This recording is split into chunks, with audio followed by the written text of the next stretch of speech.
Hello नमस्ते सञ्जय, मैले नयाँ भिडियो लिएर उपस्थित भएको छु। आजको भिडियोमा स्मोक नोड एक्स पड लिएर आएको छु र यसलाई चाहिँ कसरी इजी तरिकाले डिसेम्बल गर्न सकिन्छ भनेर चाहिँ मैले यो भिडियो लिएर आएको। आज हामी डिसेम्बल गर्न जाँदैछौँ। यसको माथि 4 स्कुप छ, यो स्टारमा छ, थिको 4 स्कुप चाहिँ हामीले खोल्नु पर्ने हुन्छ र यो दायाँ बायाँहरू चाहिँ स्कुप चाहिँ छैन यसमा र यसलाई चाहिँ आज हामी डिसेम्बल गर्न जाँदैछौँ। र मेरो भिडियो कस्तो लाग्छ प्लिज लाइक कमेन्ट र सेयर गरिदिनु होला। साथै नयाँ भ्युअर्सहरू मेरो च्यानल भिजिट गर्दै हुनुहुन्छ भने मेरो च्यानल चाहिँ सब्स्क्राइब पनि गरिदिनु होला। साथै बेल आइकन पनि प्रेस गरिदिनु होला। कस्तो भिडियो हजुरलाई चाहिन्छ प्लिज कमेन्ट पनि गरिदिनु होला। स्मोक नोड एक्स पडलाई चाहिँ हामी डिसेम्बल गर्न जाँदैछौँ र यो डिसेम्बल गर्नुभन्दा अगाडि चाहिँ मेरो च्यानलको सानो प्रोमो पछि चाहिँ यसलाई सुरुवात गरौँ है त।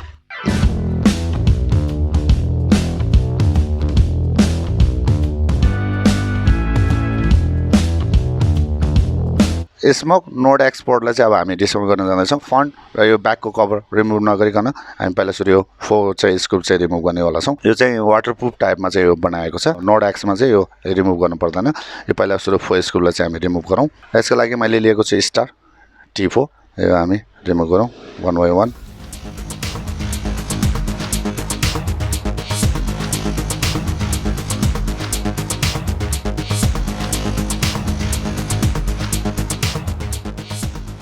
स्कुप रिमुभ गरिसकेपछि हामीले यसरी माथि तानौँ।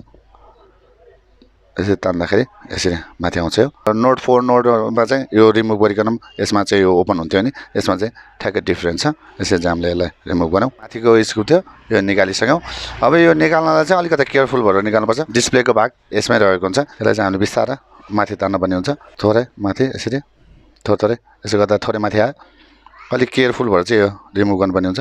यसको साइडमा र यो साइडमा लक हुन्छ। यो लकलाई हामीले थोरै यसरी हटाएर यसलाई माथि रिमुभ गरौँ। यो बिस्तारै थोरै बिस्तारै यसरी माथि तानौँ।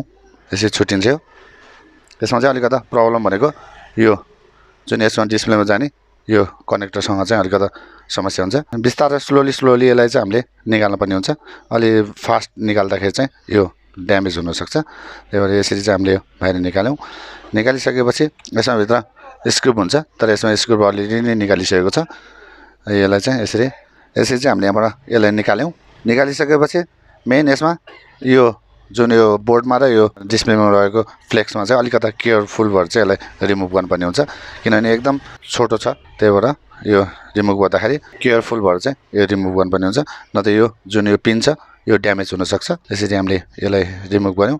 गरिसकेपछि यो ब्याट्रीको माइनस र यो रेड चाहिँ ब्याट्रीको प्लस, तलको चाहिँ यो जुन यो चार्जिङ यसबाट आउने चार्जिङको यो जुन वायर भइहाल्यो। कभर निकाल्दाखेरि चाहिँ अलिक केयरफुल भएर चाहिँ रिमुभ गर्नुपर्ने हुन्छ, नत्र यो डिस्प्लेको फ्लेक्स ड्यामेज हुनसक्छ। ब्याट्रीको माइनस र प्लसलाई चाहिँ हामीले छुटाउँ।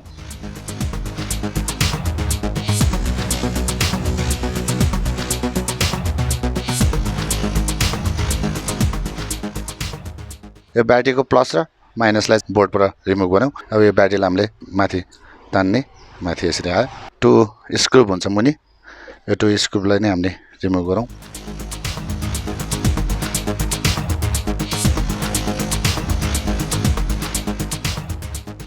यसरी चाहिँ हामीले योलाई रिमुभ गऱ्यौँ। यो चार्जिङको भाग भइहाल्यो। यो चाहिँ माथिको बोर्ड भइहाल्यो। यसरी चाहिँ हामीले यसलाई रिमुभ गऱ्यौँ। नोभा एक्स पडलाई चाहिँ हामीले यसरी इजी तरिकाले चाहिँ डिसेम्बल गर्न सक्छौँ।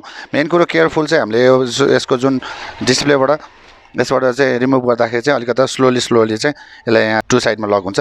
त्यो स्लोली यसलाई माथि निकाल्नुपर्छ। यो निकालिसकेपछि यो इजी तरिकाले चाहिँ माथि आउँछ। मेरो भिडियो कस्तो लाग्छ प्लिज लाइक कमेन्ट र सेयर गरिदिनु होला। साथै नयाँ भ्युअर्सहरू मेरो च्यानल भिजिट गर्दै हुनुहुन्छ मेरो च्यानल चाहिँ सब्स्क्राइब पनि गरिदिनु होला।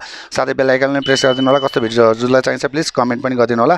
स्मोक नोड एक्स पडलाई चाहिँ इजी तरिकाले चाहिँ हामीले डिसेम्बल गऱ्यौँ भन्दै अर्को भिडियोमा चाँडो भेट्ने बाचा गर्दै यो भिडियोबाट चाहिँ म बिदा लिन चाहन्छु।